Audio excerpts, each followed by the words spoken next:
ये आज का हम अपना सेशन का आगाज कर रहे हैं जी। और आज के जो हमारे टॉपिक्स हैं, वॉल्यूम शुरू करने से पहले कुछ चीज़ें रह गई थी जो ज़रूरी थी, तो मैंने सोचा कि आज के सेशन में हम वो कर लेते हैं। तो आज के जो हमारे टॉपिक्स हैं उनमें सबसे पहले हम 3 से 4 टॉपिक्स को कवर करेंगे। सबसे पहले तो हम देखेंगे कि ट्रेंड लाइंस क्या होती हैं, एक ट्रेंड लाइन क्या होती है। ठीक है, और उसके बाद फिर हम चैनल्स,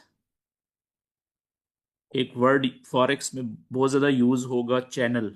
ठीक है, तो चैनल फॉर्मेशन क्या होती है, फॉरेक्स के अंदर चैनल का मतलब क्या होता है, तो ये भी टेक्निकल नॉलेज है।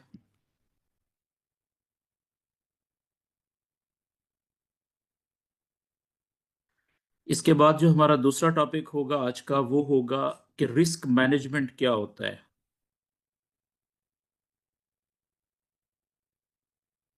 उसके बाद फिर ट्रेड, जब आप एक सेटअप में, आपको नॉलेज के मुताबिक कोई सेटअप मिलता है, उसमें आप बाय या सेल की ट्रेड लेते हैं नॉलेज के मुताबिक, तो उसके बाद से आपने उस ट्रेड को मैनेज कैसे करना होता है, जिसे हम ट्रेड मैनेजमेंट कहते हैं। कि जब आप ट्रेड में इंटर होगे तो उसके बाद आपने अपनी उस रनिंग ट्रेड को मैनेज कैसे करना है। और जो तीसरा हमारा टॉपिक होगा आखिर में, वो होगा बल्कि कि न्यूरॉन मार्केट्स के ऊपर, www.neuronmarkets.com, ये जो हमारा ब्रोकर है, इसके ऊपर आपने जब रियल अकाउंट क्रिएट करना है, रियल अकाउंट बनाना है, तो वो कैसे बनाना है। ठीक है, उसको सबसे पहले इसकी वेबसाइट पे रजिस्टर कैसे होना है, वहाँ पे साइन अप कैसे होना है। उसके बाद साइन अप होने के बाद जो बैक ऑफिस अकाउंट बनता है, वहाँ पे आपने ट्रेडिंग अकाउंट कैसे क्रिएट करना है, कितने ट्रेडिंग अकाउंट हैं, वो सारी सेटिंग हम देख लेंगे। और उसके बाद फिर हम देखेंगे कि वो जो ट्रेडिंग अकाउंट आपका बन जाएगा इस वेबसाइट के ऊपर, ठीक है, तो वहां से फिर आपने MT5 के ऊपर कैसे उसको लॉग इन करना है या कनेक्ट करना है। ठीक है, और फिर आपका जो KYC यहाँ पे आपसे मांगे जाते हैं, कि अपने जो प्रूफ ऑफ आइडेंटिटी है, वो डॉक्यूमेंट्स कहाँ पे अपलोड करने होते हैं, कौन कौन से होते हैं। सिमिलरली जब आपने विड्रॉल का कोई जो पेमेंट मेथड है वो ऐड करना है, यानी कि जिससे आप पैसा कहाँ पे निकालना चाहेंगे। ठीक है, बैंक बैंक अकाउंट अगर आपने ऐड करना है तो वो कैसे ऐड होगा। तो ये सारे हम आज जो तीनों टॉपिक्स हैं आज के इस सेशन में हम कवर करेंगे। तो सबसे पहले जी हम शुरू करते हैं जो हमारा ट्रेंड लाइन। देखें, इससे पहले हमने बात की थी कि जो सपोर्ट और रेजिस्टेंस होती है, सपोर्ट, ठीक है, और रेजिस्टेंस का जो लेवल होता है, या रेजिस्टेंस का लेवल होता है, तो हमने कहा था कि अ, ये स्ट्रेट लेवल्स होते हैं ऐसे। ठीक है, अब सपोर्ट का लेवल वो लेवल होता है जो कि कैंडल को ऊपर से नीचे आते हुए रोकने की कोशिश करता है, जो पास्ट में सक्सेसफुली नीचे जाने से रोक चुका होता है कैंडल को। तो इसलिए फिर एक्सपेक्टेशन होती है हमारी कि फ्यूचर में भी जब भी कैंडल नीचे से ऊपर जाएगी, सॉरी ऊपर से नीचे आएगी, तो वो उसको रोकने की कोशिश जरूर करता है। 50-50 चांसेस होते हैं। जैसे यहाँ से एक दफा यहाँ पे इसने सक्सेसफुली रोक दिया, तो अब ये हमारा सपोर्ट का लेवल बन गया। अब यहाँ से जब ये वापस ऊपर से जब भी कभी कैंडल्स आएंगी, तो हो यहाँ पे, ये क्योंकि सेकंड टाइम है, तो यहाँ पे जरूरी नहीं है कि ये लाजम रोके। ठीक है, सपोर्ट का लेवल यहाँ पे भी रोके, जिस जैसा इसने यहाँ पे रोका था, लेकिन यहाँ पे एटलीस्ट हमें पता है कि ये वाला जो पॉइंट है ना, ये हमारा एरिया ऑफ इंटरेस्ट है इस प्रीवियस एक्सपीरियंस की वजह से। तो यहाँ पे 50-50 चांसेस हैं, ठीक है, इस जगह पे। तो इसलिए हम इस पॉइंट को गौर से देखेंगे जब कैंडल यहाँ पे आएगी। ठीक है, तो यहाँ पे अगर हमें वापस ऊपर उठते हुए कोई कंफर्मेशन मिलेगी, तो यहाँ से हम बाय की ट्रेड में इंटर हो जाएंगे। ठीक है। अगर कंफर्मेशन नहीं मिलती, हम बाय की ट्रेड में इंटर नहीं होंगे, 50% चांसेस ये भी तो हैं कि ये इसको तोड़ के सपोर्ट के लेवल को नीचे कैंडल क्लोज हो जाए। ठीक है, तो ये तो हमारा हो गया सपोर्ट का लेवल। इसी तरीके से हमारा जो रेजिस्टेंस का लेवल था वो भी सीधा था, स्ट्रेट लेवल हमने अप्लाई किए थे चार्ट के ऊपर। और उसका मतलब हमने ये लिया था कि जब भी प्राइस नीचे से ऊपर जाते हुए एक दफा सक्सेसफुली कहीं पे रुकती है।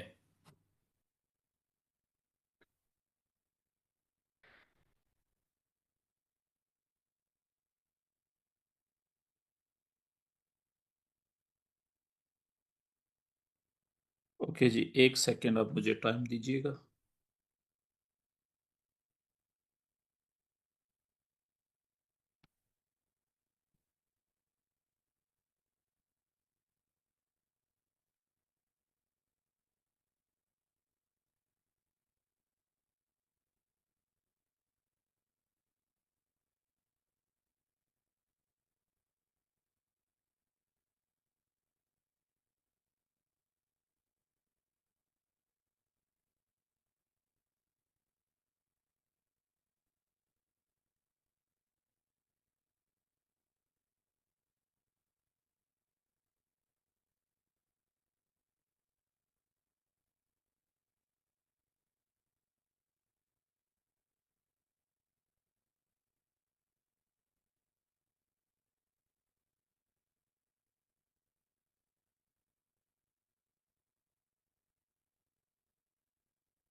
ओके जी, तो हमने ये कहा था कि रेजिस्टेंस का लेवल वो लेवल होता है कि जहां पे प्राइस एक दफा माजी में नीचे से ऊपर जाते हुए रुके सक्सेसफुली किसी बड़े चार्ट के ऊपर, बड़े टाइम फ्रेम के ऊपर, और वहां से जब वापस नीचे क्योंकि सक्सेसफुली आ चुकी होती है, ठीक है, तो अब जब कभी भी ये प्राइस यहां से वापस ऊपर आएगी, ठीक है, जब कभी भी, तो क्योंकि प्रीवियस एक्सपीरियंस हमारा इस लेवल पे ये है कि यहाँ पे एक दफा प्राइस ऊपर जाने से कामयाबी से रुक गई थी और वापस नीचे चली गई थी।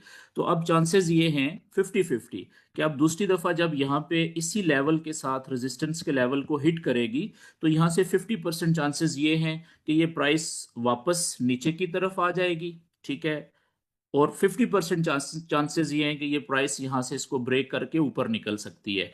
लेकिन ये रेजिस्टेंस के लेवल का हमें फायदा यहाँ पे ड्रॉ करने का ये हुआ था कि हम इस एरिया को हम बड़े इंटरेस्ट के साथ वॉच करें, इस जगह को, कि यहाँ से कैंडल का रिएक्शन कैसे होगा। ठीक है, अगर यहाँ से वापस नीचे की तरफ जाते हुए हमें कोई सेल की ट्रेड के लिए कंफर्मेशन मिलेगी तो हम सेल की ट्रेड में इंटर हो जाएंगे। ठीक है, तो ये हमारे इससे पहले जो हमने सपोर्ट एंड रेजिस्टेंस के लेवल्स पढ़े थे वो यूं सिंपल थे, स्ट्रेट लेवल्स। तो लेकिन फॉरेक्स के अंदर चार्ट्स के ऊपर कुछ सपोर्ट एंड रेजिस्टेंस के लेवल ऐसे होते हैं जो सीधे नहीं होते, बल्कि वो तिरछे हो सकते हैं, टेढ़े हो सकते हैं। ठीक है, अब मिसाल के वो कैसे होंगे, अब मैं उसकी तरफ हम चलते हैं जी जरा।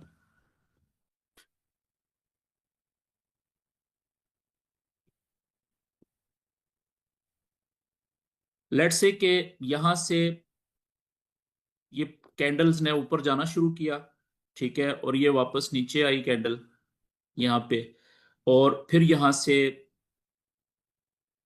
ये इधर गई, और अभी कैंडल है इस जगह पे, ठीक है, इस जगह पे जहां पे मैं इसको, ये इस जगह पे। तो अब आप देखें कि यहां पे जो दो पॉइंट्स हैं, एक पॉइंट ये वाला, इसको हम लो पॉइंट कहेंगे ना, और ये वाला जो पॉइंट है इसको हम हाई पॉइंट कहेंगे। ठीक है, और यहाँ पे आके रुकी, ठीक है, क्योंकि ये लोअर साइड का पॉइंट है, पिछले लो से ऊपर है, तो इसको हम, जो हमने क्योंकि स्ट्रक्चर पढ़ लिया हुआ है, तो इसको हम हायर लो कहेंगे। क्यों? क्योंकि ये अगला जो ये प्रीवियस हाई जो था इसको इसने ब्रेक कर दिया हुआ है, ठीक है। बेशक थोड़ा सा ही ऊपर जाके पॉइंट बनाया, लेकिन इसको हम हायर हाई कहेंगे। तो अब आप देखें कि ये जो दो पॉइंट्स हैं नीचे, अगर इन दो पॉइंट्स को यानी लोअर दोनों पॉइंट्स को अगर हम एक लाइन के साथ इस तरीके से कनेक्ट करने की कोशिश करें, ठीक है, ऐसे, ये इस तरीके से सीधी लाइन के साथ, और इस लाइन को अगर हम आगे गुजार दें ऐसे स्ट्रेट, इसी तरीके से जो ऊपर दो मिनिमम दो पॉइंट्स जो हायर साइड वाले बन चुके हुए हैं, अगर हम उन दो पॉइंट्स को भी एक सीधी लाइन से ऐसे टच करके आगे गुजार दें राइट साइड के ऊपर जिधर अभी कैंडल ने मूव करना है, ठीक है, तो ये जो लाइंस होती है ना, ये नीचे वाली लाइन भी, इसको हम ट्रेंड लाइन कहेंगे, और ये जो ऊपर वाली लाइन है इसको भी हम ट्रेंड लाइन कहते हैं।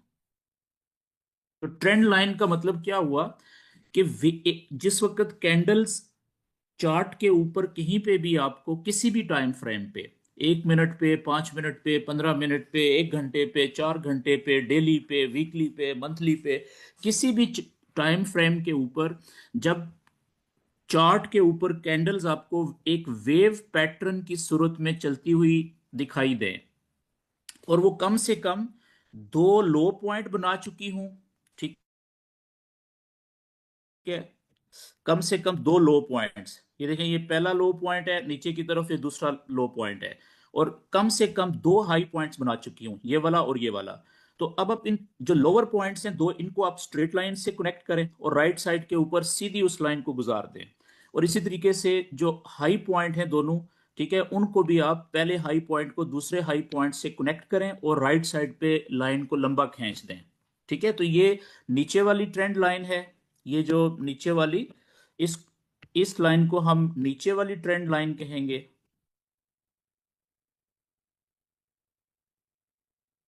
और ये जो ऊपर वाली लाइन है इसको हम ऊपर वाली ट्रेंड लाइन कहते हैं, अपर ट्रेंड लाइन।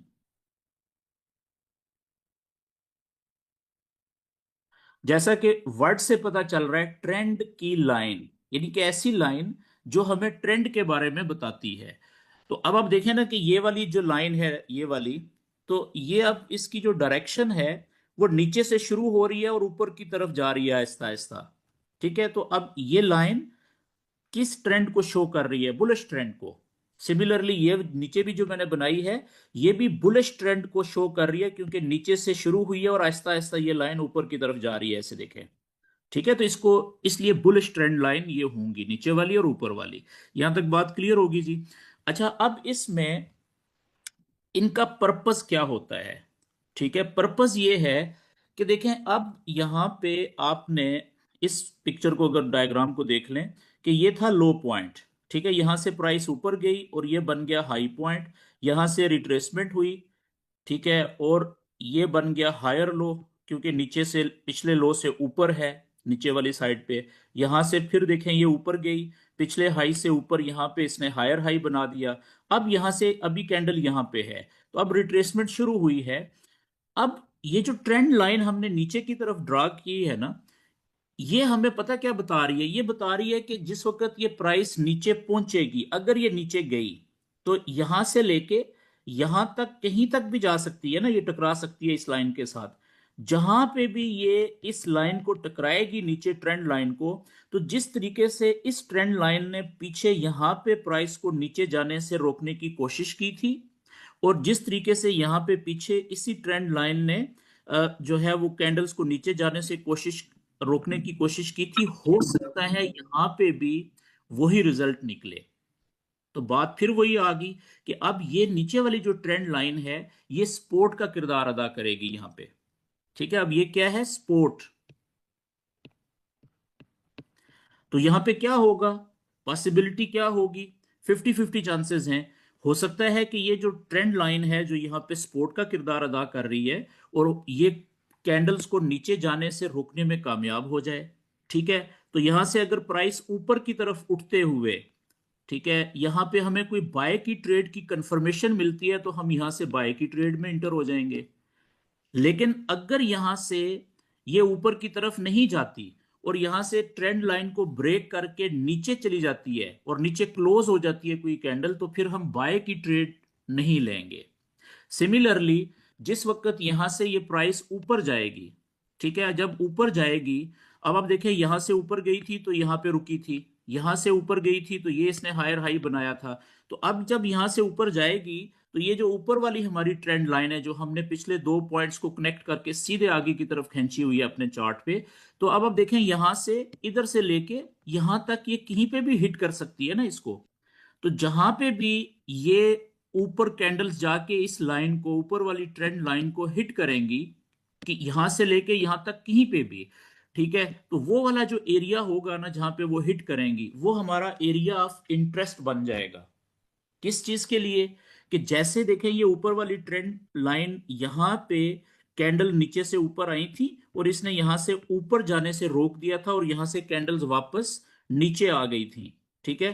तो हो सकता है कि यहां से इस दफा भी तीसरी बार भी यही हो कि यहां से ये कैंडल्स वापस नीचे आना शुरू हो जाएं। तो यहां से नीचे आते हुए अगर हमें यहाँ पे सेल का कोई साइन मिला कंफर्मेशन का तो हम सेल की ट्रेड ले लेंगे, ठीक है। लेकिन बात वही है कि यहाँ पे भी 50-50 चांसेस हैं, कि 50% चांसेस हैं कि ये वैसे ही जिस तरह माजी में दो दफा हो चुका हुआ है, ठीक है, पीछे, हो सकता है यहाँ पे भी कैंडल्स वापस नीचे आए। लेकिन ये भी तो मुमकिन है कि इस दफा यहाँ पे इस ट्रेंड लाइन को कैंडल ब्रेक करके ऊपर क्लोज हो जाए और ऊपर निकल जाए, तो फिर हम सेल की ट्रेड नहीं लेंगे। मेरी बात समझ रहे हैं? तो अब क्या हुआ कि ये जो ऊपर वाली ट्रेंड लाइन है हमारी, इसने रोल प्ले किया किसका? ये है रेजिस्टेंस का लेवल, रेजिस्टेंस लेवल। लेकिन ये टेढ़ा है, ठीक है ना, ये इस तरीके से है। और जो नीचे वाला जो ट्रेंड लाइन है, ये क्या है, ये कौन सा रोल प्ले कर रहा है? ये सपोर्ट के लेवल का। तो ये हमारा सपोर्ट का लेवल है। अच्छा, इसमें एक और बात, क्या ट्रेंड का होना जरूरी है इसमें? नहीं, इस तरह से भी तो हो सकता है।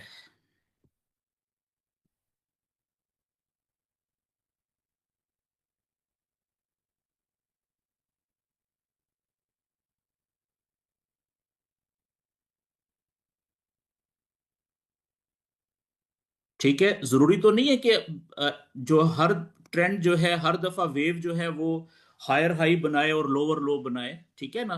इस तरह से भी हो सकता है। अब आप देखें ये क्या है, अब यहां पे आप एक लाइन को लें सीधी को, ये ऊपर ट्रेंड लाइन, इसका कलर चले हम यही रखते हैं। अब आप देखें कि मैं क्या करता हूं कि मैं कम से कम दो पॉइंट्स ऊपर की तरफ, एक ये हाई पॉइंट और एक ये हाई पॉइंट, वो बन चुके होने चाहिए वेव के, ठीक है। तो क्योंकि ट्रेंड लाइन के लिए जरूरी होता है कि दो हाई पॉइंट होने चाहिए जो बन चुके हों और कम से कम दो लो पॉइंट्स होने चाहिए जो बन चुके हों। अब ये देखें, ये दो पहले हाई पॉइंट को मैंने दूसरे हाई पॉइंट के साथ कनेक्ट किया और राइट साइड के ऊपर मैंने उसको सीधा खींच दिया, ठीक है। ये हमारी ऊपर वाली ट्रेंड लाइन हो गई। और इसी तरीके से नीचे भी, क्योंकि हमारे दो लो पॉइंट कम से कम बन चुके हुए हैं, अब मैं क्या कर रहा हूं, देखें ये पहला जो लो पॉइंट है इसको मैंने दूसरे लो पॉइंट के साथ कनेक्ट कर दिया, ठीक है, और मैंने इसको राइट साइड पे आगे एक्सटेंड कर दिया जहां। अब ये राइट साइड पे हम क्यों इसको बढ़ाते हैं? क्यों? क्योंकि यही हमें बताएगा ना कि कैंडल तो आगे मूव करनी है ना अभी।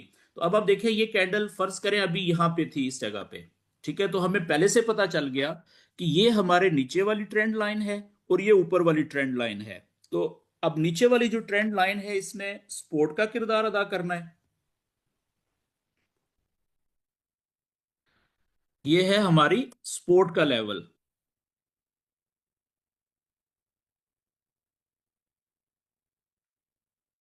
और जो ऊपर वाला हमारा ये वाली ट्रेंड लाइन है ये हमारा रेजिस्टेंस का लेवल है जी।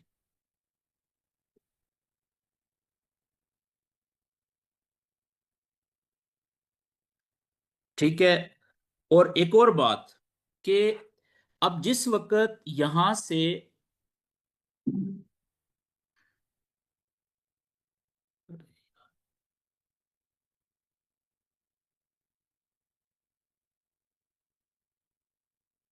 जिस वक्त यहां से नीचे वाली ट्रेंड लाइन या ऊपर वाली ट्रेंड लाइन, ठीक है, दोनों में से कैंडल किसी को तोड़ के ट्रेंड लाइन को ब्रेक करके निकल जाएगी, ठीक है, तो फिर क्या होगा, मिसाल के तौर पे हम कहते हैं कि ये अभी यहाँ पे प्राइस थी, यहां से ये कैंडल नीचे आई। अभी तो हमें पता है कि ये जहां पे भी टकराएगी तो ये सपोर्ट का लेवल है, ठीक है। तो यहां से फॉर एग्जांपल कि इसने ट्रेंड, नीचे वाली जो ट्रेंड लाइन थी यानी सपोर्ट का लेवल था, इसको कैंडल ने, किसी एक कैंडल ने नीचे की तरफ ब्रेक किया, और थोड़ा सा फासले पे क्लैरिटी के साथ वो नीचे ही क्लोज हो गई। तो इसका मतलब क्या है कि ये ट्रेंड लाइन अब ब्रेक हो गई है, ठीक है। अब क्या होगा कि यही जो ट्रेंड लाइन थी हमारी, जो पहले सपोर्ट का लेवल था, अब क्योंकि कैंडल्स नीचे चली गई है ना, तो अब नीचे से जब भी कभी कैंडल्स वापस ऊपर आएंगी, ठीक है, तो ये कौन सा लेवल बन गया है, अब ये हमारा रेजिस्टेंस का लेवल बन गया है, जैसे सपोर्ट और रेजिस्टेंस का लेवल काम करते हैं, ठीक है। तो अब ये क्योंकि टूटी हुई सपोर्ट का लेवल है, तो जब अब वो रेजिस्टेंस का लेवल बन जाएगा अगली कैंडल्स के लिए, ठीक है। तो अब ये हमारा रेजिस्टेंस का लेवल बन गया है।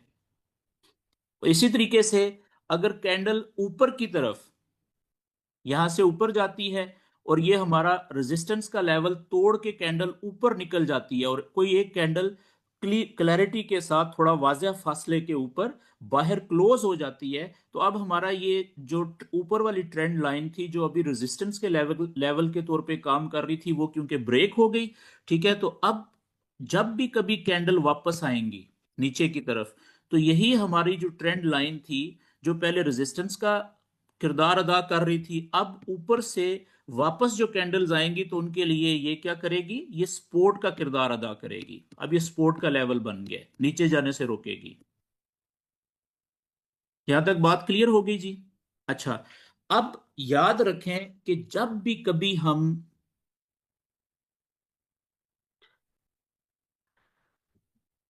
दो हाई, एक वेव के दो हाई पॉइंट्स, ठीक है, और एक वेव के दो लो पॉइंट्स को, जैसे ये देखें दो हाई पॉइंट हैं और ये दो लो पॉइंट हैं, तो जब भी हम दो किसी भी वेव के चार्ट के ऊपर दो हाई पॉइंट को और दो लो पॉइंट को,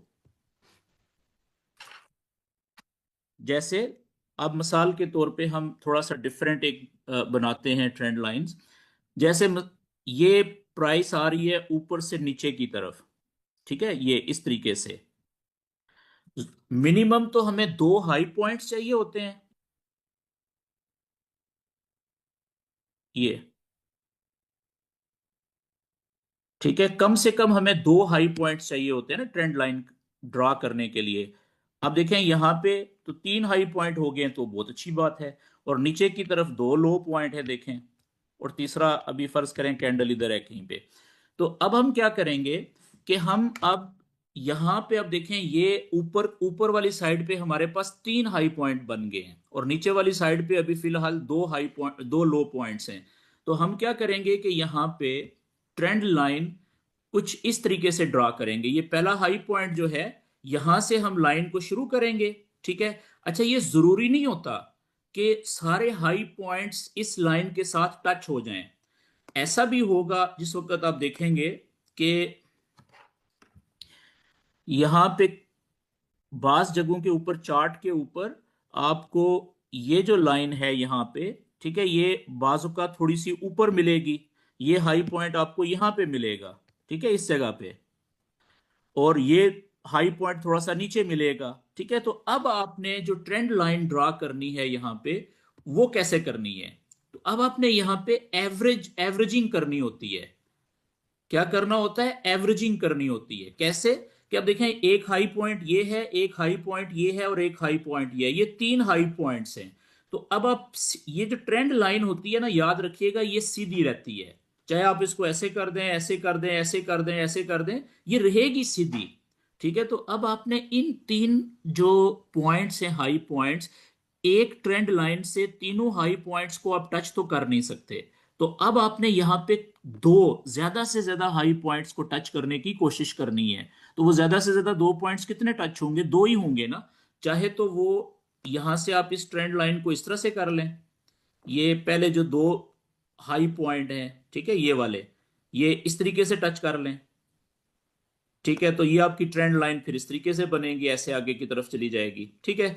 या फिर अब क्या करें कि ये जो दो हाई पॉइंट्स हैं इनको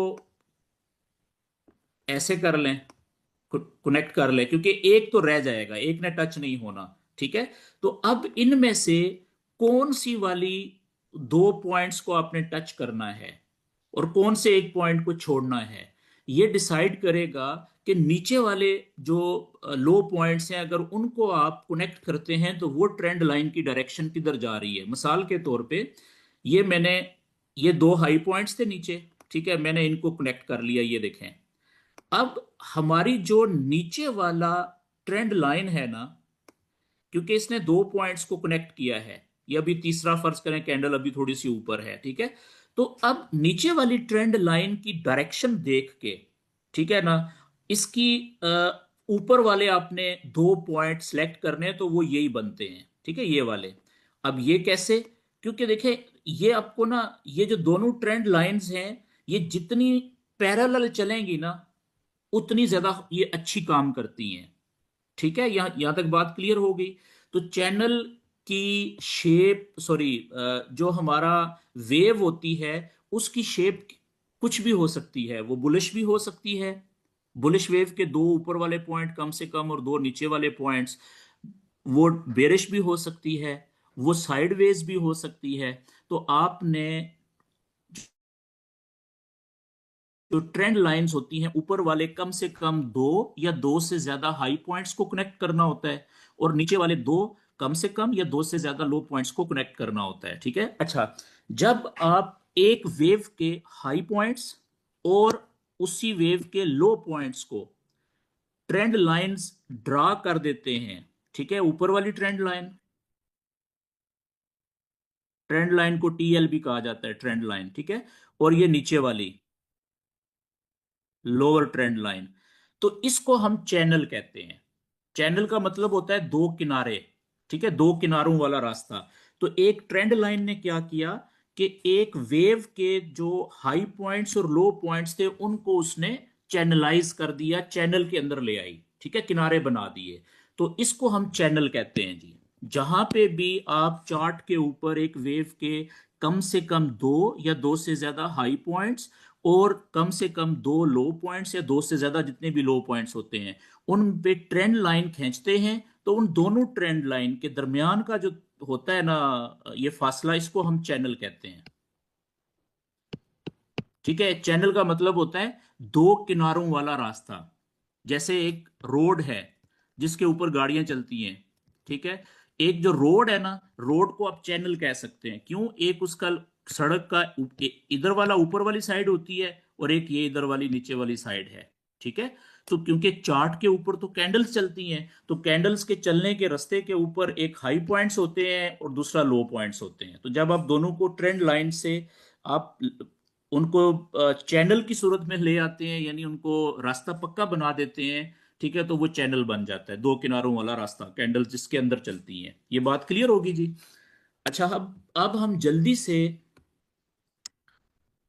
जरा अगर चार्ट के ऊपर जाएं।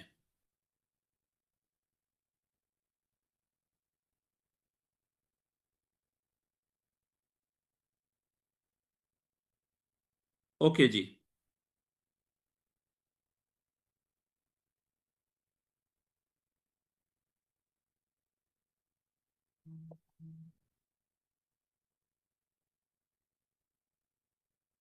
अब देखें हम, ये हमारा एक घंटे का, या चले मैं 4 घंटे का चार्ट ओपन कर लेता हूं। ये आप चेक करें यहां पे, ठीक है। तो अब ये एक हाई पॉइंट है, हमें नहीं पता वेव किधर है अभी, ठीक है, ये एक हाई पॉइंट है हमारे सामने और एक ये हाई पॉइंट है, ठीक है, दो हाई पॉइंट्स है। और मेजर जो लो पॉइंट्स है एक, दो और तीन, ठीक है, बल्कि ये भी है एक तीसरा हाई पॉइंट। तो मैं क्या करूंगा कि मैं ट्रेंड लाइंस यहां पे ड्रॉ करता हूं। पहले हाई पॉइंट को यहां से,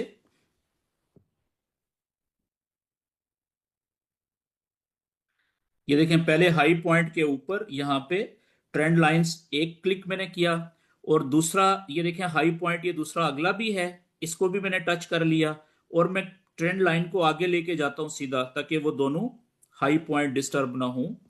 थोड़ा सा मैं जूम आउट करता हूं जी, ये लें। तो अगर आप देखें आगे,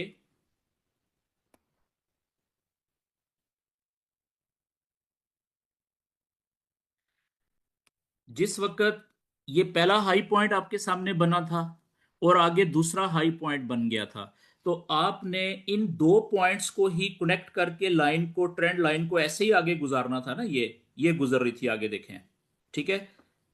और उसमें देखें ये तीसरा जो पॉइंट था, यहां पे जब इसी ट्रेंड लाइन को नीचे से जाके कैंडल ने टच किया, तो देखें कितना प्राइस में ड्रॉप दिया इसने, ठीक है, यहां से लेके यहां तक। ओके, अब इसी को मैं क्लोन करता हूं और नीचे वाले जो पॉइंट्स हैं इसी ट्रेंड लाइन के नीचे, अब देखें पहला लो पॉइंट ये वाला है हमारा, ये वाला, क्योंकि ऊपर से जब प्राइस आई नीचे तो यहां पे आके रुकी, ठीक है। तो पहला पॉइंट मेरा ये हो गया लो पॉइंट। और अगला देखें, दूसरा जो लो पॉइंट था वो कौन सा था, ये वाला, ठीक है जी। मैंने इसको कनेक्ट किया और फिर मैं आगे इसको गुजारा था। तो आप ये चेक करें कि एग्जैक्ट तीसरी जगह कहाँ पे आके सेम उसी जगह के ऊपर प्राइस रुकी इस ट्रेंड लाइन ने, यानी कि सपोर्ट की लाइन ने जैसे यहां पे प्राइस को नीचे जाने से रोका था, वैसे यहां पे रोक दिया।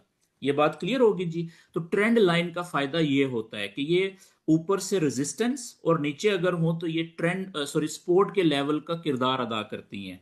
अच्छा, अब अगली बात ये कि कौन से टाइम फ्रेम की ट्रेंड लाइन ज्यादा मजबूत होती हैं, इसका जो वैल्यू है, ठीक है, ये इंपॉर्टेंस है, वो बिल्कुल जो सपोर्ट एंड रेजिस्टेंस के हॉरिजेंटल या सीधे लेवल बनाने में है। कम से कम 4 घंटे, ठीक है, शुरू में, और 1 डे। और 4 घंटे का दरमियाना स्ट्रेंथ होती है, लेकिन 1 डे के जो होते हैं ट्रेंड लाइंस या सपोर्ट या रेजिस्टेंस के लेवल्स वो बहुत मजबूत होते हैं। 1 घंटे के जो होते हैं वो मजबूत होते हैं लेकिन ज्यादा नहीं होते, 4 घंटे से काफी ज्यादा 4 गुना वीक होते हैं, ठीक है। तो ट्रेंड लाइंस जो होती हैं वो भी जो सपोर्ट एंड रेजिस्टेंस के सीधे लेवल्स होती हैं बिल्कुल वैसे ही काम करते हैं, ठीक है जी। अच्छा, अब इसकी आपने, सिंपल है ये, इसमें एक प्रॉब्लम आएगी, ठीक है। प्रॉब्लम क्या आएगी कि मिसाल के तौर पे वो आपको मैं आगे बताता हूं कि देखें, मैंने आपको पिछले जो सेशन हमारे थे 3 4 स्ट्रक्चर के, तो मैंने आपसे कहा था कि जो स्ट्रक्चर है ना वो है रीढ़ की हड्डी, ठीक है। फॉरेक्स ट्रेडिंग का जितना भी नॉलेज है वो सारे का सारा नॉलेज स्ट्रक्चर के ऊपर अप्लाई होता है। स्ट्रक्चर किसे कहते हैं कि स्ट्रक्चर का जो अगर बुलिश है या बेरिश है तो उसका जो आखिरी कंफर्म लेवल होता है उसको मार्क करने को स्ट्रक्चर कहते हैं, ठीक है। स्ट्रक्चर आइडेंटिफाई तभी होता है। तो अब मिसाल के तौर पे यहां से प्राइस ने चलना शुरू किया और ये चल रहा था बुलिश ट्रेंड,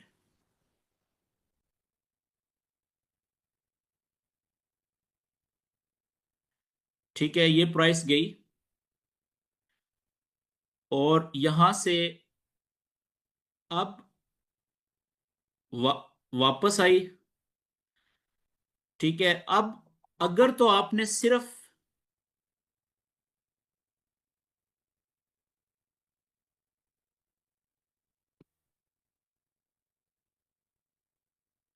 ये लें जी,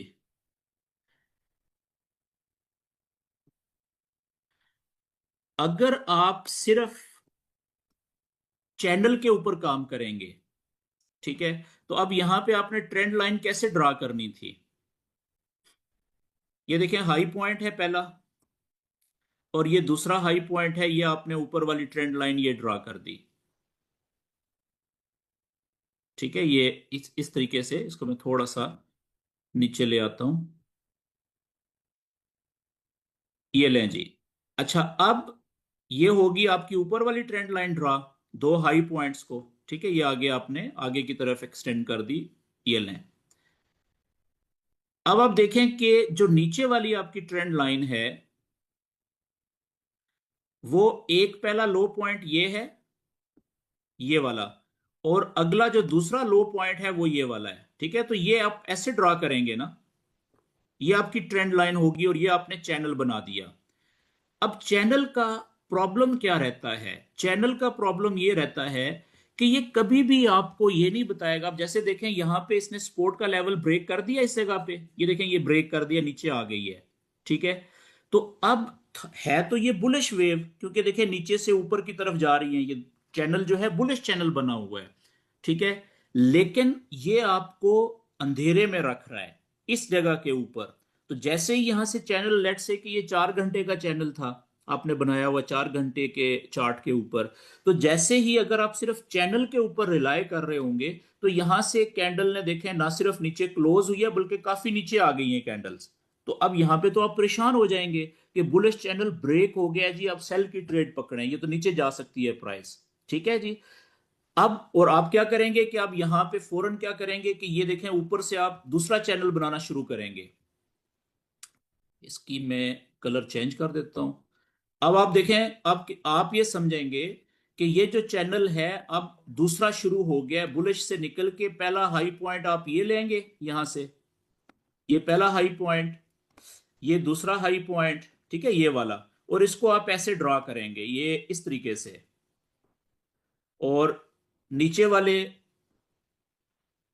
अभी जो हाई लो पॉइंट है वो अभी एक ही बना है, आप वेट करेंगे कि दूसरा कहीं पे बने तो फिर वो ड्रॉ करेंगे, ठीक है। अब आप देखें कि अगर चैनल के अंदर आपको स्ट्रक्चर मार्किंग भी आती हो, ठीक है ना, तो आप क्या करेंगे कि देखें ये था पहला लो पॉइंट, नीचे से कैंडल ऊपर, ये प्राइस ऊपर गई थी, ठीक है, ये इधर से लो, ये लो था, मैं इसकी मार्किंग करता हूं। तो आपको पता चलेगा कि जो लेवल मार्किंग है या स्ट्रक्चर आइडेंटिफिकेशन है वो क्यों ज्यादा इंपॉर्टेंट होती है। ये लो पॉइंट था जी, यहां से प्राइस ऊपर गई तो ये हाई था। ये आप देखें यहां पे पिछले लो से ऊपर ये क्या बना, हायर लो। कब हायर लो बन गया था, जब इसने ऊपर जाते हुए प्रीवियस हाई को ब्रेक कर दिया था यहां पे, ठीक है। तो ये हायर लो हो गया था। और हमने क्या किया था, जब ये हायर लो यहां पे बना था, हमने सिर्फ इसको मार्क नहीं किया था, बल्कि हमने यहां पे अपने चार्ट के ऊपर इसको बाकायदा हमने ड्रॉ कर लिया था, लेवल को बाकायदा हमने ड्रॉ किया था यहां पे,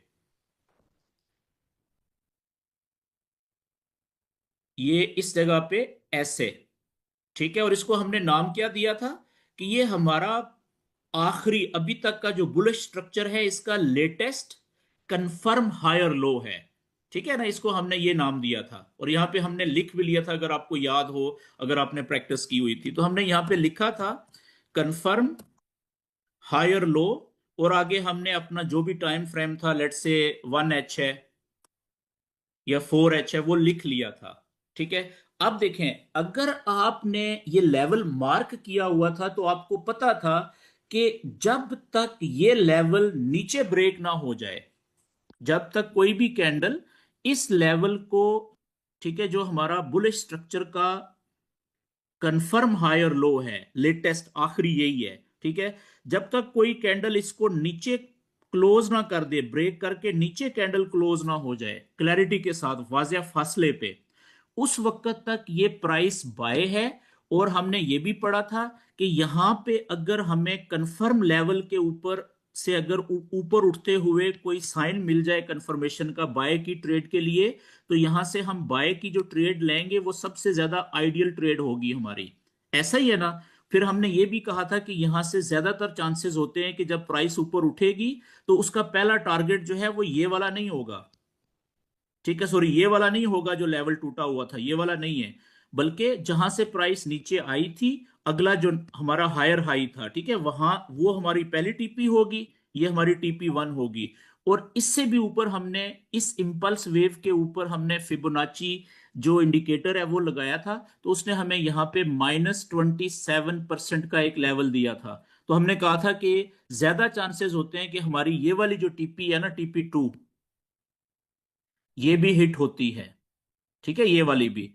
तो 70-80% चांसेस होते हैं कि ये भी हिट हो जाती है, ठीक है। तो अगली टीपी हमारी यहां पे थी। तो कहने का मतलब ये हुआ कि ये जो ट्रेंड लाइंस हैं इनसे भी आप फायदा उठा सकते हैं, लेकिन इनसे आप भरपूर फायदा तब उठा सकते हैं जब आपको लेवल मार्किंग आती हो, अपने अपने चार्ट के ऊपर आपने लेवल्स जो है उनको मार्क करके रखा हो। बुलिश का भी और बेरिश का भी, और एक ही लेवल मार्क करना होता है आखिरी। अच्छा, ये बात क्लियर होगी जी। अच्छा, अब आगे हम बढ़ते हैं।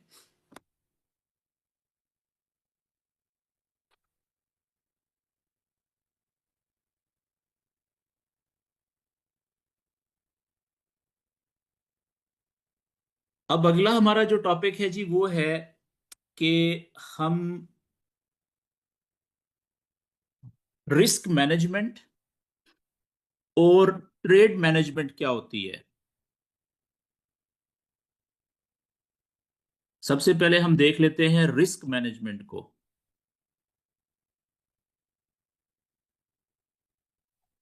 ठीक है जी, बहुत सिंपल है।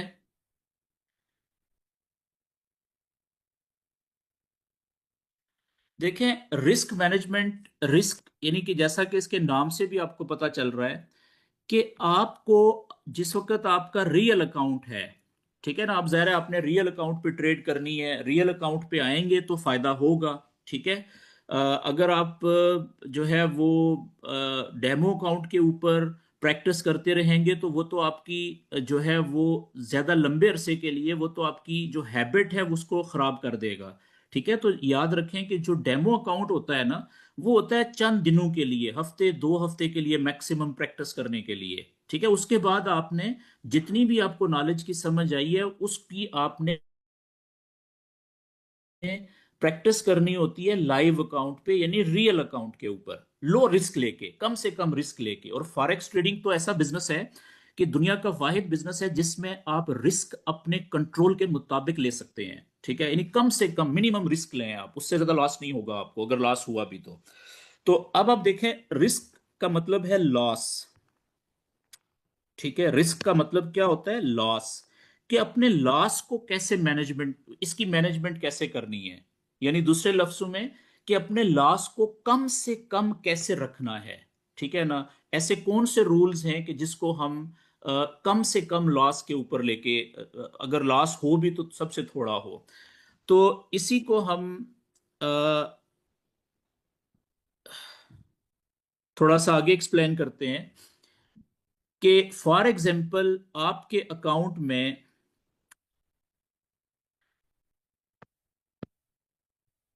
तो फॉरेक्स में रिस्क का मतलब मैंने आपको बता दिया, लॉस होता है।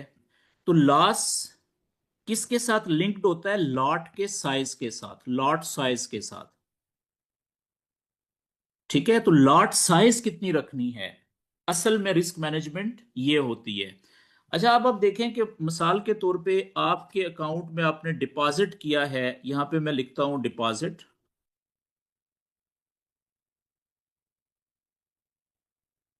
और यहां पे मैं आगे लिख देता हूं लॉट का साइज, और आगे मैं लिख देता हूं रिस्क परसेंटेज में। ठीक है,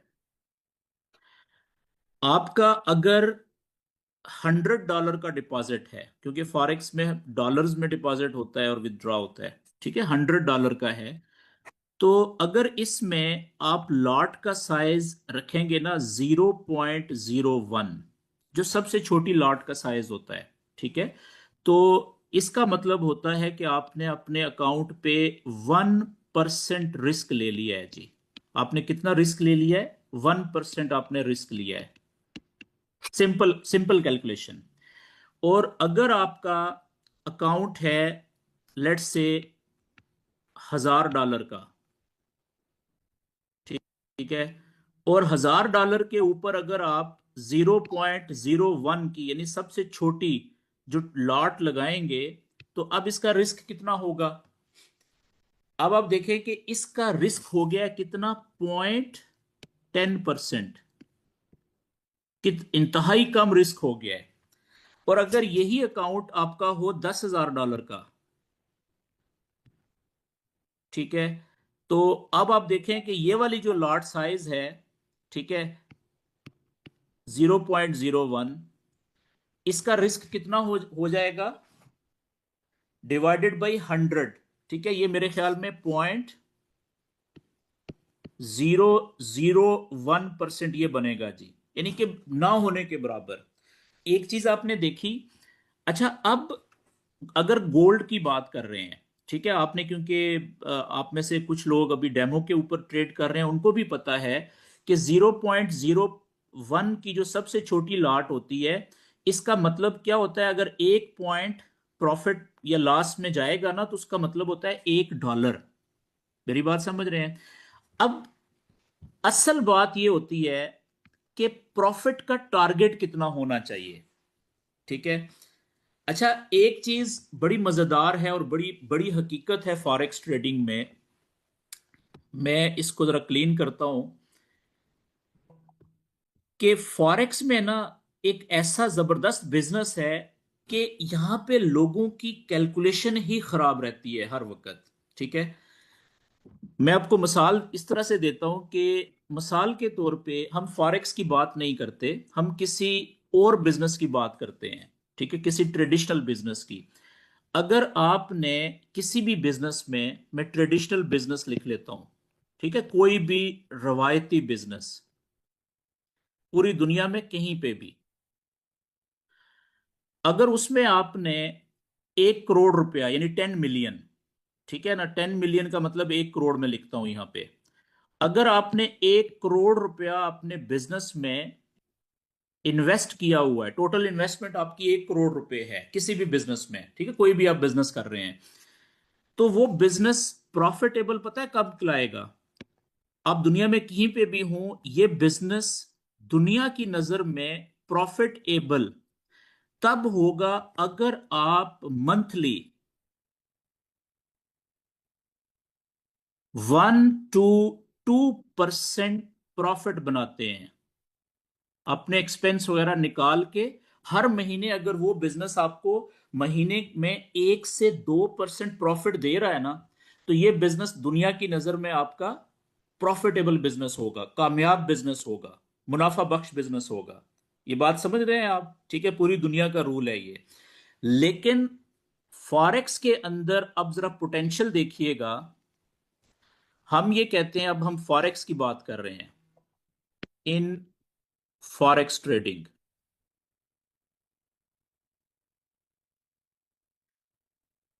कि अगर आपका डिपॉजिट है, मैं यहां पे डिपॉजिट लिखता हूं,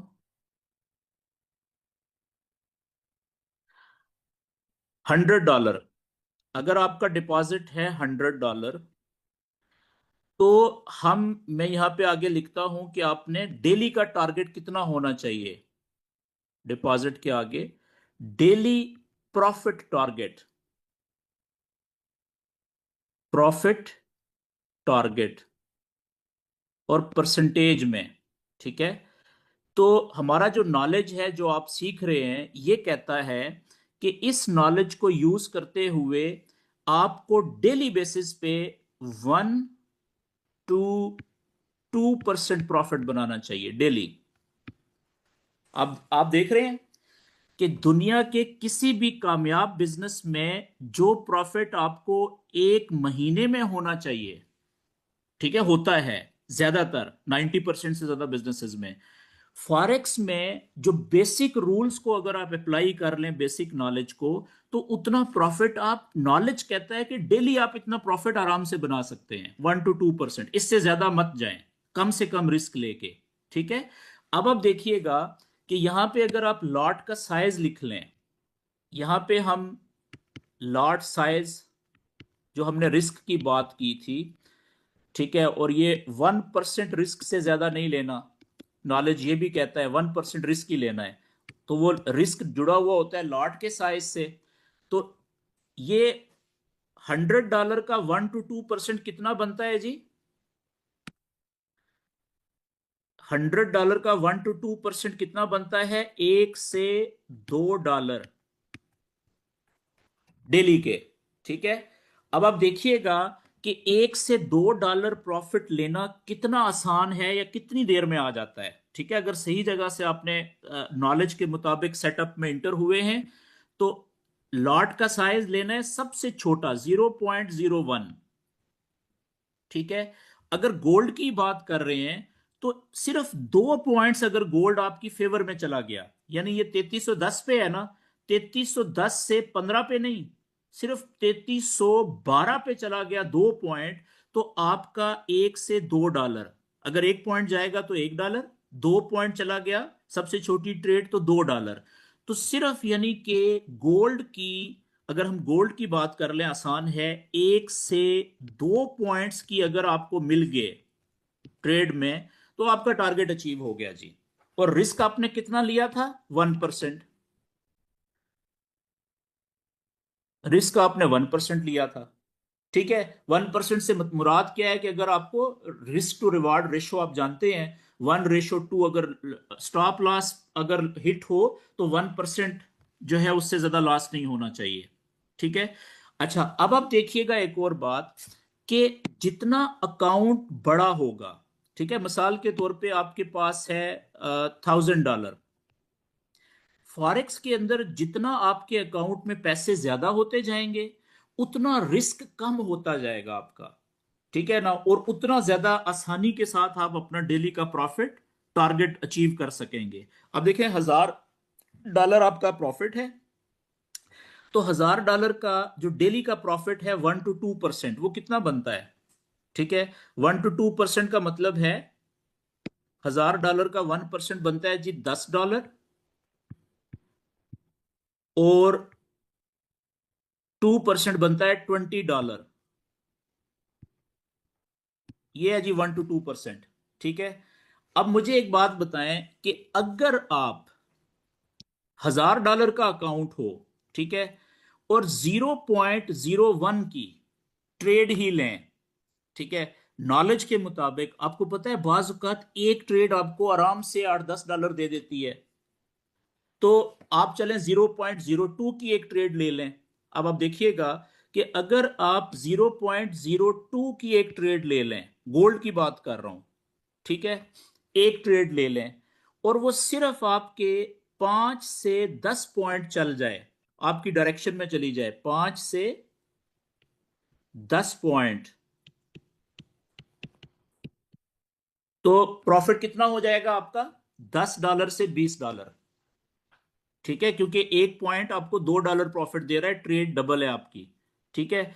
और रिस्क कितना लिया हुआ था आपने? ये टारगेट भी अचीव हो गया आपका आसानी के साथ। और आप देखें कि रिस्क आपने कितना लिया था, क्या 1% लिया था रिस्क? नहीं, क्योंकि अकाउंट बड़ा है आपका। तो अब आपने इसके ऊपर रिस्क पता कितना लिया हुआ है? आपने लिया है जी रिस्क 0.025 से भी थोड़ा। यहां पे मैं लिख देता हूं, आपका जो रिस्क है वो 0.25% से भी कम है, तकरीबन 20% कह लें, हाँ जी 20%, सॉरी 0.20। तो रिस्क देखें कितना कम हो गया आपका। ठीक है। और इसी तरीके से अगर आपका अकाउंट होगा $10,000 का, और आपका टारगेट यही रहना चाहिए, ठीक है, तो इससे बड़ा टारगेट प्रॉफिट आपने लालच ज्यादा नहीं करनी, क्योंकि ये भी बहुत ज्यादा है। आपने देख लिया कि दुनिया में जितने भी ट्रेडिशनल बिजनेसेस हैं, जितना वो महीने में कमाते हैं ना कामयाब बिजनेस चलाने के लिए, ठीक है, उतना आप डेली कमाएं। हफ्ते में 5 दिन, महीने में 20 दिन कह लें आप, क्योंकि आपको पता है फॉरेक्स ट्रेडिंग सैटरडे संडे भी ऑफ होती है, और बाज औकात बीच में बैंक हॉलीडेज वगैरह होती हैं, तो आप 20 दिन कर लें महीने में। तो 15 से 20, 25% या 30% महीने का प्रॉफिट थोड़ा है। और देखें आप इसमें रिस्क कितना है। आपने, अब आप देखें कि $10,000 आपके अकाउंट में है। जाहिर सी बात है, जिस वक्त आप शुरू करेंगे छोटी अमाउंट से करेंगे, जब आपको समझ लग जाएगी, प्रॉफिटेबल ट्रेडर बन जाएंगे, तो कम से कम आपकी ख्वाहिश होगी कि आपका अकाउंट हर वक्त $10,000 का तो लाजम होना चाहिए। अब इसका 1 to 2% प्रॉफिट कितना बनता है? 1 to 2% प्रॉफिट बनता है जी, 1% है $100, और 2% बनता है $200। और ये बहुत बड़ी अमाउंट है $10,000 के ऊपर, 100 से 200 डॉलर। ठीक है। अब आप देखिएगा, आप 100 से 200 डॉलर कम अर्न करने के लिए, जहां पे आपको ट्रेड नॉलेज तो यही है ना, या आगे जो आप सीखेंगे मजीद एडवांस, उससे और बेहतर आपकी एक्यूरेसी हो जाएगी। तो आप इस तरह करें कि आप 10 सेंट की ट्रेड ले लें, 0.10 की। सही जगह से, ठीक है। बल्कि आप इस तरह करें कि 20 सेंट की ले लें जी, ये लें 20 सेंट की कर लें, 0.20 की, ठीक है। अब सिर्फ वही 5 से 10 पॉइंट अगर आपकी फेवर में चली गई, गोल्ड की एग्जांपल इसलिए दे रहा हूं क्योंकि ये इजी है समझने के लिए। तो आपको पता है कि आपका 20 सेंट में एक पॉइंट बराबर होता है $20 के। तो 5 पॉइंट अगर आपकी फेवर में जाएगी तो $100, और 10 पॉइंट आपकी फेवर में जाएगी तो $200। आपका टारगेट डेली का पूरा हो गया है। और 20 सेंट की ट्रेड ली थी आपने $10,000 के अकाउंट पे, तो आपका रिस्क पता है आप कितना इन्वॉल्व किया था आपने? इंतहाई कम। कितना? वो इससे भी कम, ठीक है, 0.20 से भी कम। अब आप देख लें कि ये ऑलमोस्ट मेरे ख्याल में 0.10% रिस्क बनता है जी। तो ये रिस्क कुछ भी नहीं है। यानी फॉरेक्स के नॉलेज के मुताबिक कभी भी आपके अकाउंट पे आपने 1% से ज्यादा रिस्क नहीं लेना, ठीक है। अब इतनी मैंने आपको एग्जांपल्स दी हैं, ठीक है, 3 एग्जांपल्स दी हैं, इनमें आप देख लें, सबसे छोटे अकाउंट की भी दी है, तो उसमें भी 1% रिस्क हमने लिया है सिर्फ। क्यों? क्योंकि वो 0.01 की लॉट से छोटी लॉट होती ही नहीं है, ठीक है। तो इसलिए हम कहते हैं कि $100 अगर कोई बंदा अफोर्ड कर सकता है ना, अगर कोई इजीली अफोर्ड कर सकता है, तो 100 की जगह $200 कर ले, वो ज्यादा बेहतर है। क्यों? क्योंकि उसका यही सबसे छोटी ट्रेड लेने के लिए उसका रिस्क कितना इन्वॉल्व होगा? 0.5%, ठीक है। 1% रिस्क नहीं लेगा वो, ठीक है। टारगेट बढ़ा ले वो 1 to 2%, ये $2 से $4 हो जाएगा, ठीक है। 3-4 पॉइंट तो आपको पता है वैसे ही मिल जाते हैं सही सेटअप में, कम से कम भी। अच्छा, ये बात समझ आ गई जी। तो इसको रिस्क मैनेजमेंट ये है कि आपके अकाउंट में पैसे कितने हैं, ठीक है, डिपॉजिट कितना है, और आपने जो टारगेट को, अच्छा ज्यादातर जो लोग होते हैं ना फॉरेक्स में जो नुकसान कर रहे होते हैं, उनको अपने डेली के टारगेट का ही नहीं पता होता, ठीक है। ऐसे ऐसे भी हमारे दोस्त हैं बादशाह किस्म के, कि $100 का अकाउंट होता है, ठीक है, $100 का। अच्छा, वो $10 से $20 एक दिन में प्रॉफिट बना चुके हैं, ठीक है। लेकिन वो बस नहीं कर रहे, वो कहते हैं नहीं मैंने और ट्रेड करनी है और प्रॉफिट बनाना है। तो याद रखने वाली बात यह है कि अगर आप शुरू के 3 महीने, ठीक है, शुरू के कम से कम 3 महीने इस टारगेट के ऊपर और इस लॉट साइज के ऊपर और इस रिस्क मैनेजमेंट के मुताबिक नहीं चलेंगे ना, तो याद रखें कि ये फॉरेक्स में अगर आपके पास अरबों रुपया भी हो ना, तो वो नजर नहीं आता, ठीक है।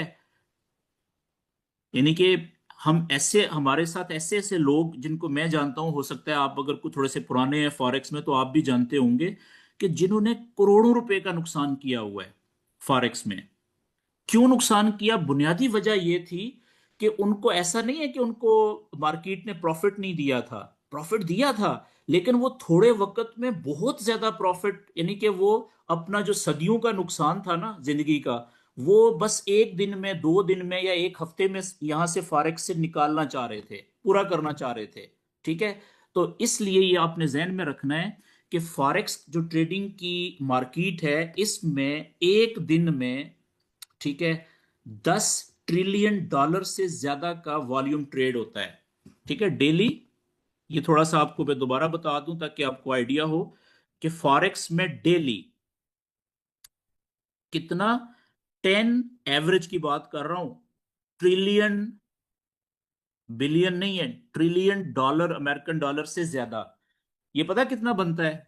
1 ट्रिलियन में 1,000 अरब डॉलर होता है, ठीक है। तो ये कितना हो गया? 10,000 बिलियन, यानी अरब डॉलर से ज्यादा एक दिन में वॉल्यूम इसकी बाइंग और सेलिंग होती है फॉरेक्स ट्रेडिंग में। तो अब आप अंदाजा लगाएं कि इसमें अगर आपके पास या मेरे पास $10 मिलियन का अकाउंट हो, ठीक है ना, यानी चले $1 मिलियन का अकाउंट हो, $10 लाख का, वो नजर आएगा इसमें? उसका तो पता भी नहीं चलेगा। तो इसलिए आपने कभी भी कम से कम शुरू के जो पहले 3 महीने हैं, ठीक है, पहले 3 माह आपने ये जो रिस्क मैनेजमेंट है ना, इसको लाजम फॉलो करना है। यानी डेली आपका जो प्रॉफिट का टारगेट है वो 1 to 2% से ज्यादा नहीं होना चाहिए। जैसे ही 1% आसानी से मिल गया, किसी दिन आसानी से 2% मिल गया, ट्रेड क्लोज, उस दिन कोई ट्रेड नहीं करें, अगले दिन का वेट करें। ठीक है जी। अच्छा, आगे जी हम आ जाते हैं ट्रेड मैनेजमेंट के ऊपर, जल्दी से मैं बात कर लूं। देखें, ये तो आप सब दोस्तों को पता है कि जो ट्रेड अगर आपने एरिया ऑफ इंटरेस्ट से, ठीक है, सही अच्छी जगह से नॉलेज के मुताबिक वहां से आप ट्रेड में इंटर हो गए। मिसाल के तौर पे अगर मैं यहाँ पे आपको एक एग्जांपल दूं, इस जगह पे 1 घंटे के चार्ट पे हम आ जाते हैं।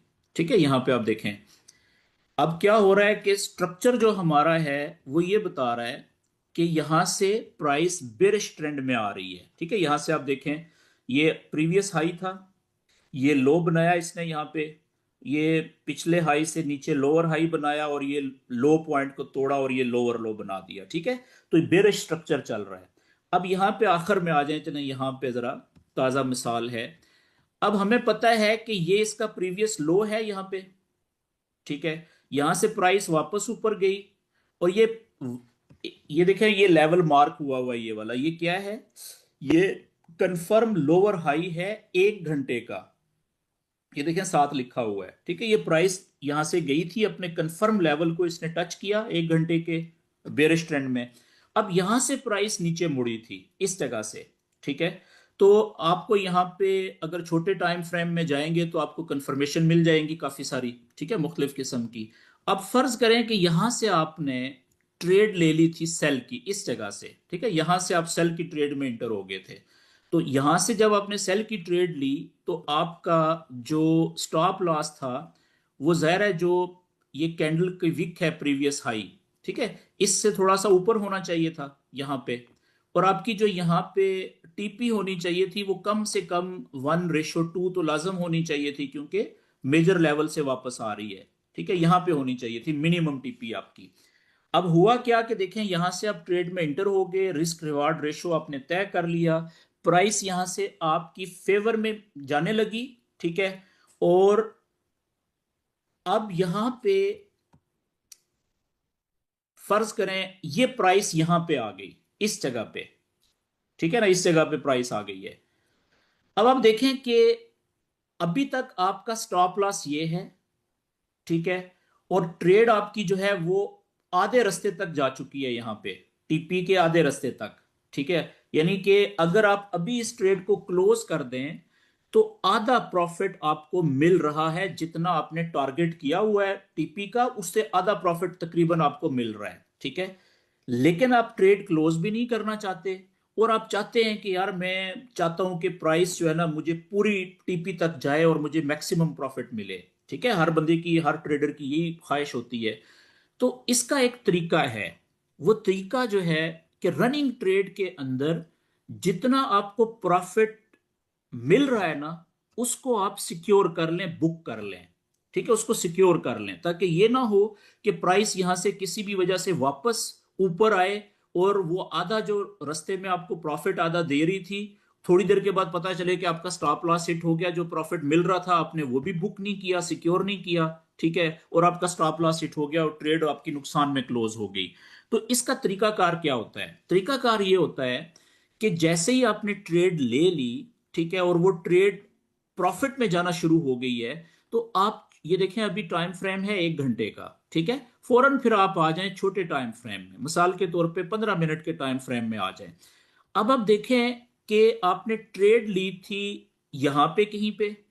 ठीक है, अभी ट्रेड है इस जगह पे, ये आप देख रहे हैं 15 मिनट का स्ट्रक्चर क्या बता रहा है।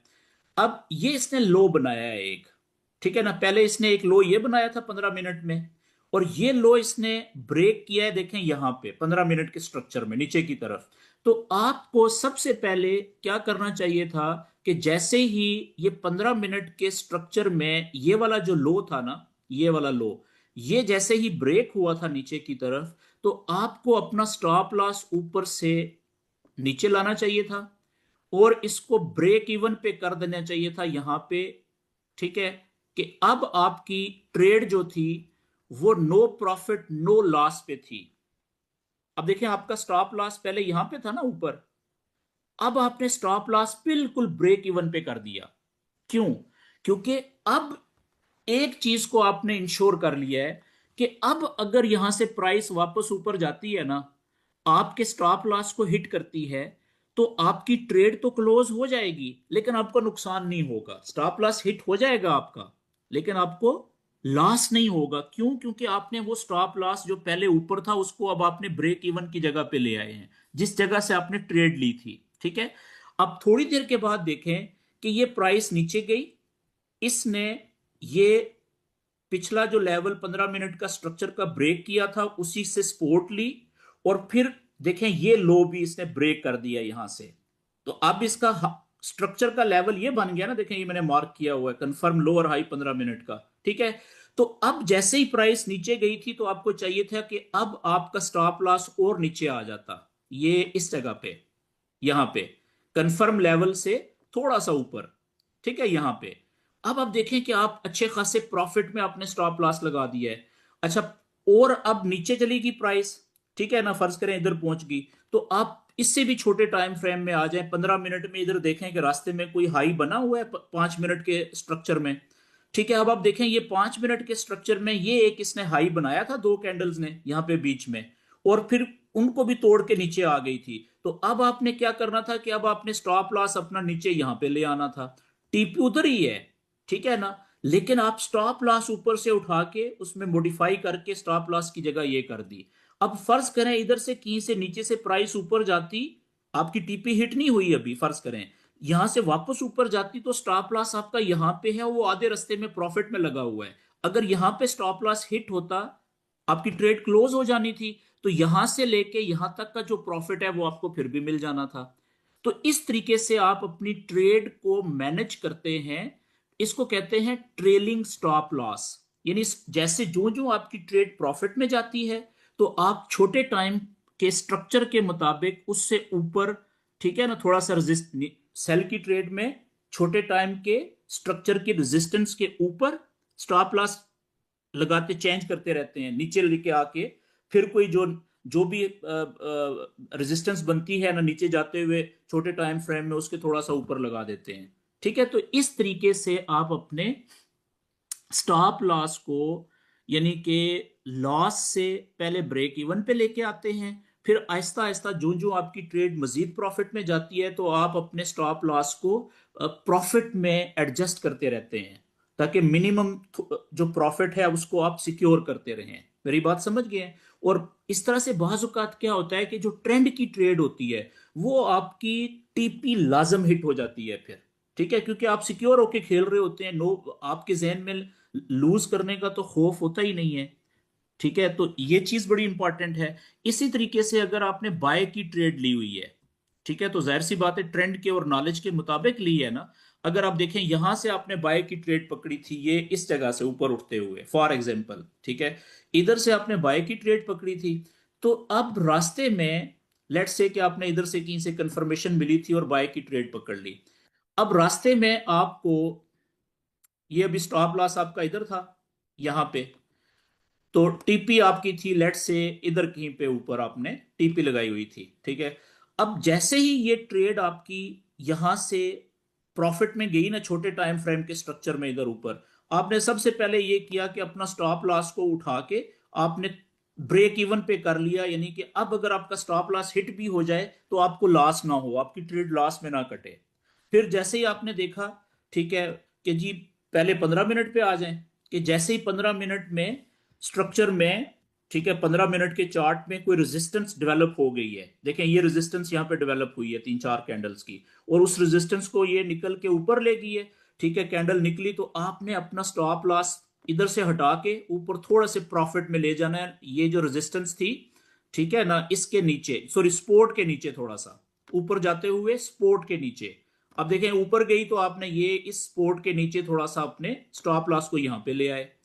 ठीक है, टीपी वही है ऊपर, सिर्फ स्टॉप लॉस को आप प्रॉफिट के अंदर मजीद ऊपर लेके जाते जा रहे हैं। अब देखें यहां से थोड़ी सी ऊपर गई तो ये एक सपोर्ट डेवलप हुई है इस जगह पे, ठीक है। जैसे ही ऊपर निकली, आप यहां से अपने स्टॉप लॉस को हटाएं और ये इस सपोर्ट के नीचे थोड़ा सा यहां पे लगा लें। अब क्या हुआ है कि देखें यहां से लेके यहां तक का जो प्रॉफिट है वो तो आपने सिक्योर कर लिया है ना। अब यहां पे अगर ये नीचे भी आ जाए तो आपकी ट्रेड का स्टॉप लॉस हिट होगा, लेकिन फिर भी आप देखें कि कितना प्रॉफिट आपको मिल गया है। इससे आपका कॉन्फिडेंस अपने नॉलेज के ऊपर और ज्यादा बढ़ता रहता है।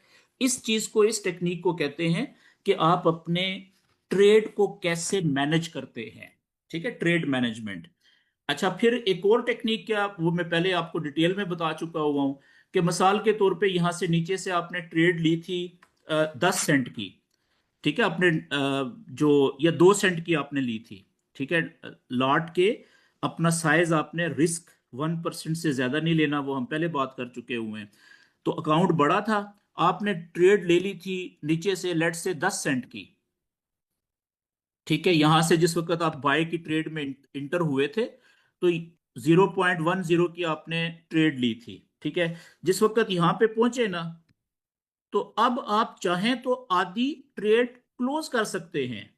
0.05 की ट्रेड या 0.06 की या 0.60-70% आप ट्रेड प्रॉफिट में क्लोज कर सकते हैं पार्शल, ठीक है।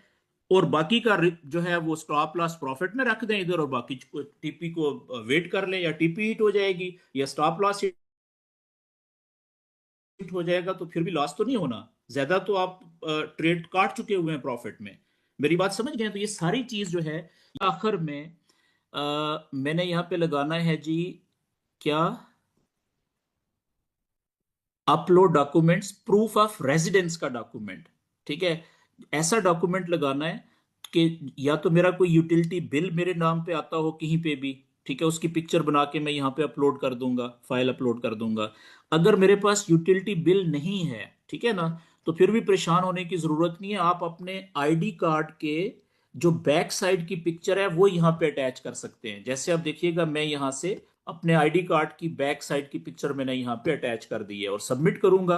तो अब देखें वो नोटिफिकेशन आ गया है कि जो कुछ मैंने सबमिट किया है वो सारा सबमिट सक्सेसफुली हो गया है। अब पीछे जो लोग हैं ब्रोकर के वो इसको चेक करेंगे और 24 घंटे के अंदर इसको अप्रूव कर देंगे, या फिर वो रिजेक्ट करेंगे और रीजन लिख देंगे कि ये डॉक्यूमेंट आपने नहीं लगाया, ये भी लगा दें, ठीक है जी।